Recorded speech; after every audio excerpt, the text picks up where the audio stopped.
A Legend of the Hartz.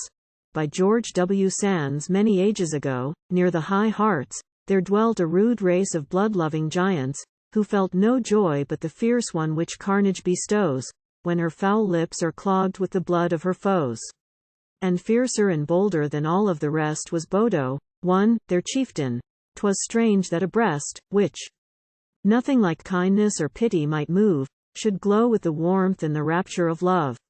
Yet he loved, and the pale mountain-monarch's fair child was the maid of his heart. But though burning and wild was the love that he bore her, it won no return, and the flame that consumed him was answered with scorn. Now the lady is gone with her steed to the plain, save the falcon and hound there is none in her train. She needs none to guide, or to guard her from harm. There's no fear in her heart, there is strength in her arm. From her white wrist unhooded her falcon she threw, her bow like Diana, the huntress, she drew, and fleet as the featherless bird swept the sky, so on her proud steed swept the fair lady by. See how her eye sparkles, and how her cheek glows, as onward so fearless and proudly she goes, with her locks streaming back like a banner of gold. Were she not, say, a bride meet for Nimrod, too, of old? And he saw her, the chief, from his tower afar, as she glanced o'er the earth like some wandering star, and he swore she should come in that tower to dwell, or his soul be a prize to the spirits of hell. His war horse he mounted, and, swift as the shoot of the night-gathered meteor, he sped in pursuit, breathing out, as he went, mad with love and with hate, bitter curse upon curse against heaven and fate.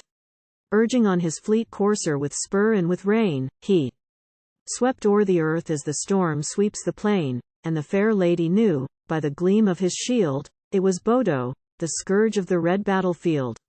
Then spurred she her steed over valley and hill, over rock, marsh and moor, over river and rill, yet still her eye sparkled, and still her cheek glowed, as onward so fleetly and bravely she rode. Thus over Thuringia sped she away, with the speed of the hawk when he darts on his prey, or an arrow let loose from a warrior's bow, when it speeds with sure aim to the heart of his foe.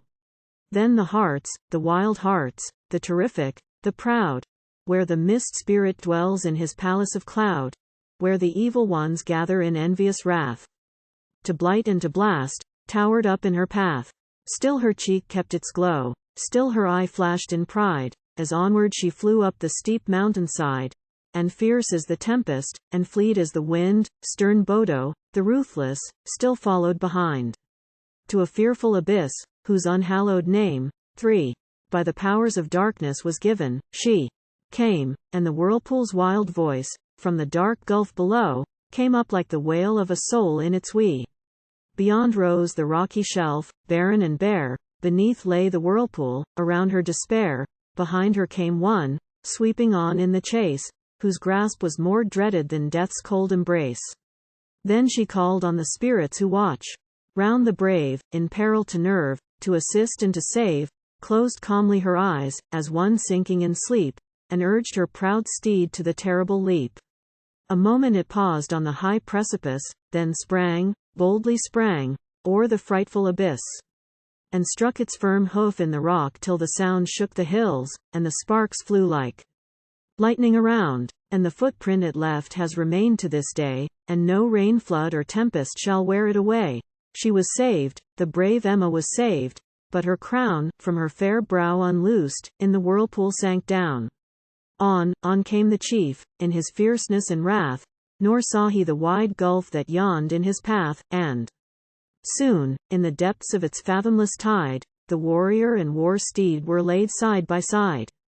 And the mountaineer tells how in sullen despair, his ghost, immanealed of its sins, lingers there, ever watching, pale, silent, untiring, unmoved, the bright golden crown of the maiden he loved.